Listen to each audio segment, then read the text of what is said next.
welcome back to Ask Dr. Saira, the show where I answer your questions about spirituality, personal development, and mental health. So, today's question comes from Jason, and the question is this. My partner of 5 years broke up with me in the summer. Why does this breakup feel so bad?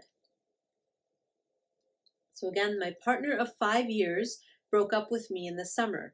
Why does this breakup feel so bad? So Jason, first of all, that sucks that the breakup happened. I know breakups happen for so many reasons, and you said that your partner broke up with you. And so sometimes when the other person is the one to end the relationship, it can feel so much, you can feel so helpless, right? You can feel so shattered.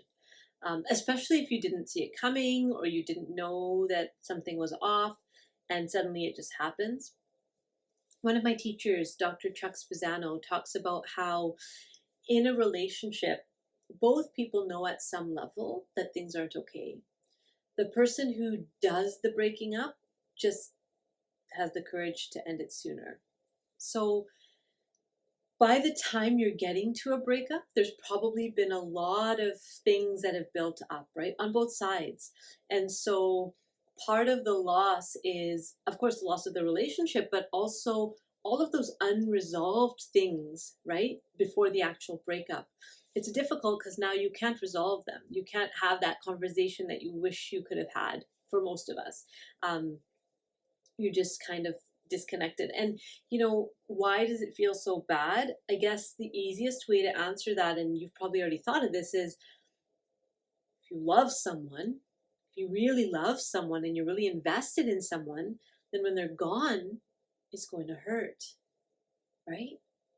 It's going to hurt. If we're invested in anything, if we love anything, when it's gone from our lives, it hurts. Even if it's something as simple as, a pair of these heels that I had. I loved them so much. And then the heel of one of them broke and I couldn't get it repaired and it's gone. And that's a very trite example compared to the loss of a relationship. But I use that example to illustrate that loss is loss, right? Loss is loss. And some losses are more profound and painful and they last longer. Other losses, you get over them more quickly. So it hurts so bad because you've had a serious loss in your life and you're probably grieving, right? And there's another video where I talk about grieving and the stages of grief that you might want to check out as well if you've had this experience. For anybody who's watching who's maybe lost a partnership, lost a relationship, and just feel like, why does it hurt so bad? Now, we have all sorts of strategies to get away from the pain, right? In movies, we see people like eating ice cream and like lying in bed all day. And we have all of these like cultural stories about how we're supposed to deal with the breakup. But we all deal with the breakups in different ways. And one of the things that some people are sometimes tempted to do is just like move on and don't actually deal with it, just kind of move on. And if we do that, what happens is we're contributing to what I call the banana box. So here's my metaphor, okay? Stay with me. Life gives you a banana. And this banana is a problem. There's some problem that shows up in your life and it's perfectly ripe. It's perfectly ready to be dealt with. But you don't have the time or the bandwidth or the energy or the know-how to deal with this problem, this banana, so you put it in a box. And then life gives you another banana. And again, you don't have the capacity to deal with it. You put it in a box. And life keeps giving you these bananas. And these bananas show up like from when you're a kid, right? Like they just keep showing up and you keep putting them in a box. And one day comes finally where you feel like something's not quite right. Your life feels a bit stinky. And that's you waking up to the banana box. Like, oh, wait a minute, there's been many things that have been piling up, right? So one of the things that therapy can really help with is kind of opening up that box and starting to clear it out.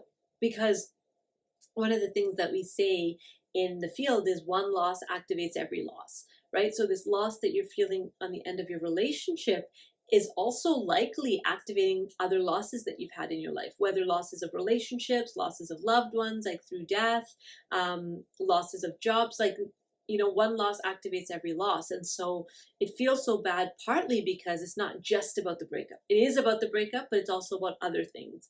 It's also about the loss of the dream that you had together, right? Of whatever future you were imagining. It's the loss maybe of your home. If you were living together and now you're separated, it might be the loss of, or somebody in your home. There's so many layers and so many different aspects to this loss. And so I would say it feels so bad because it's supposed to feel this bad. Like it just kind of sucks, right?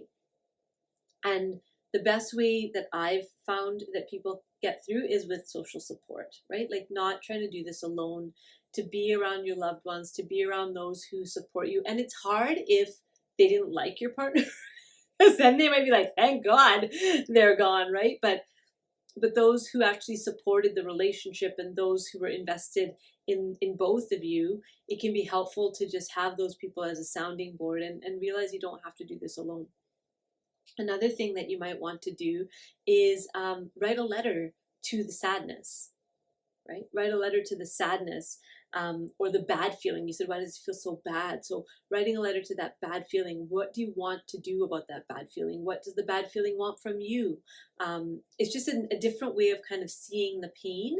And sometimes people write a letter to their ex. And I would say, if you're going to write the letter to the ex, don't send it yet. Okay, don't send it yet. Sit on that letter for a couple of months, and then if you still want to send it, send it. Because when we're in the breakup, when we're in the pain of the breakup, a lot can be said that we don't really mean, that we're saying out of pain, out of sadness, out of disappointment, out of anger, and that can really that can be damaging to the relationship. If there's a potential for a friendship in the future, it can also really hurt the other person.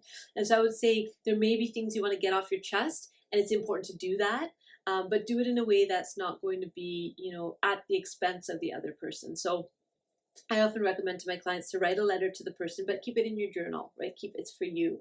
And then at some point in the future, if it feels like it's appropriate to give it to them, sure. Or I have a lot of clients who they just release it. They let it go. They burn it. They, rip it up. They just let that relationship go when they're ready. So there's lots of things you can do to kind of get through this time, but the problem is you're going to have to get through this time. You can't leapfrog over it, right? Because if you try to leapfrog over it, that's just one more banana in the banana box.